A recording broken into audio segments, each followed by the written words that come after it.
মৰমৰ ছাত্ৰ ছাত্ৰীসকল, ভাৰতৰ ৰাজনৈতিক দল পাঠটোৰ কেইটামান প্ৰশ্ন আলোচনা কৰিবলৈ ওলাইছোঁ। শুনিবা।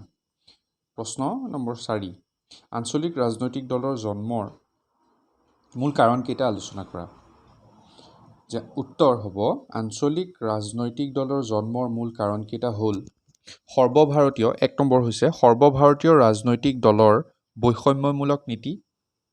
2 নম্বৰ হৈছে দেশখনৰ বিভিন্ন ভাষিক আৰু ধৰ্মীয় গোষ্ঠীৰ মাজত থকা ভিন্নতা। গ নম্বৰ হৈছে সংখ্যালঘুসকলৰ মাজত থকা নিৰাপত্তাহীনতাৰ ভাৱ। ঘ কেন্দ্ৰীয় চৰকাৰৰ অধিক কেন্দ্ৰীকৰণৰ প্ৰৱণতা আৰু ৰাজ্যিক সম্পদসমূহৰ ওপৰত অধিক কৰ্তৃত্ব লাভৰ প্ৰচেষ্টা। ঙ সকলো ৰাজ্যৰ ক্ষেত্ৰত কেন্দ্ৰীয় চৰকাৰৰ সমদৃষ্টিৰ অভাৱ। আৰু প্ৰথম চ ৰাষ্ট্ৰীয় দলৰ বা কেন্দ্ৰীয় চৰকাৰৰ ৰাজ্যিক নেতাৰ দুৰ্বলতা আদি। এইবোৰ হৈছে ভাৰতীয় আঞ্চলিক ৰাজনৈতিক দলৰ জন্মৰ মূল কাৰণ। এইকেইটা ভালদৰে পঢ়িবা। নেক্সট কুৱেশ্যন, 5 নম্বৰ কুৱেশ্যনটো, যে গণতান্ত্ৰিক ৰাষ্ট্ৰত ৰাজনৈতিক দলৰ প্ৰয়োজনীয়তা সম্পৰ্কে লিখা।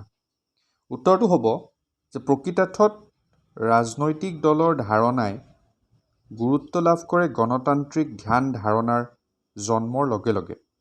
ৰাষ্ট্ৰ পৰিচালনাৰ পুৰণি ৰীতি ৰাজতন্ত্ৰৰ দিনত ৰজা আছিল একছত্ৰী শাসক আৰু তেওঁৰ মুখৰ কথাই আছিল আইন। কিন্তু পৰৱৰ্তী কালত সমগ্ৰ বিশ্বতে ৰাজতন্ত্ৰ ক্ৰমাৎ বিলোপ হ'ল আৰু তাৰ পৰিৱৰ্তে গণতন্ত্ৰৰ ধাৰণাই বিশেষ গুৰুত্ব লাভ কৰিলে। গণতন্ত্ৰৰ জন্মৰ লগে লগেই ৰাজনৈতিক দলেও আত্মপ্ৰকাশ কৰিলে আৰু ই গণতান্ত্ৰিক শাসন ব্যৱস্থাৰ অংগ হৈ পৰিল।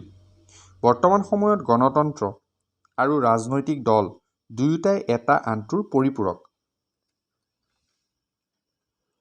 ৰাজনৈতিক দল অবিহনে যেনেকৈ গণতন্ত্ৰ অচল, ঠিক একেদৰে গণতন্ত্ৰৰ অবিহনে ৰাজনৈতিক দল অৰ্থহীন।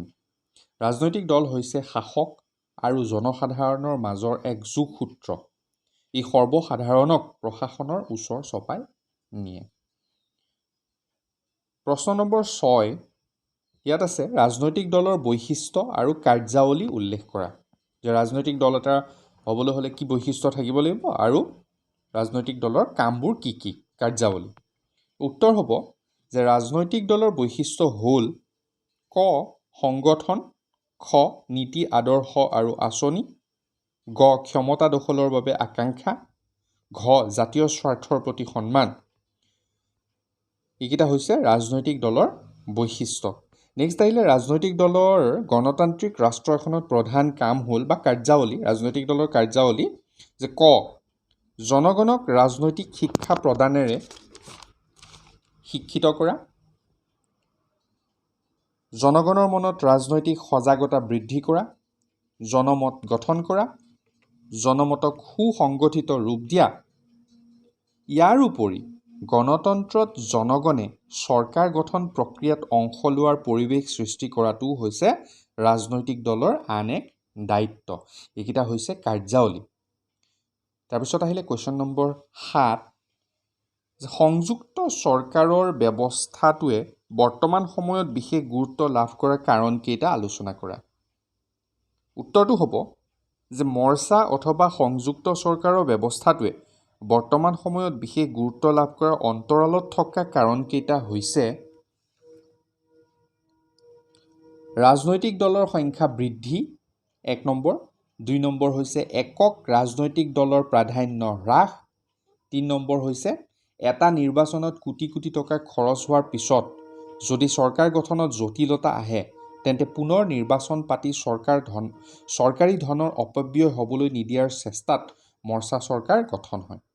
আৰু 4 নম্বৰ পইণ্টটো হৈছে চৰকাৰৰ আঞ্চলিক প্ৰতিনিধিত্বৰ বিষয়টোৱেও মৰ্চা চৰকাৰ গঠনত গুৰুত্ব দিয়ে। এইকেইটা হৈছে ভাৰতীয় ৰাজনৈতিক দলৰ প্ৰশ্নোত্তৰ। ধন্যবাদ।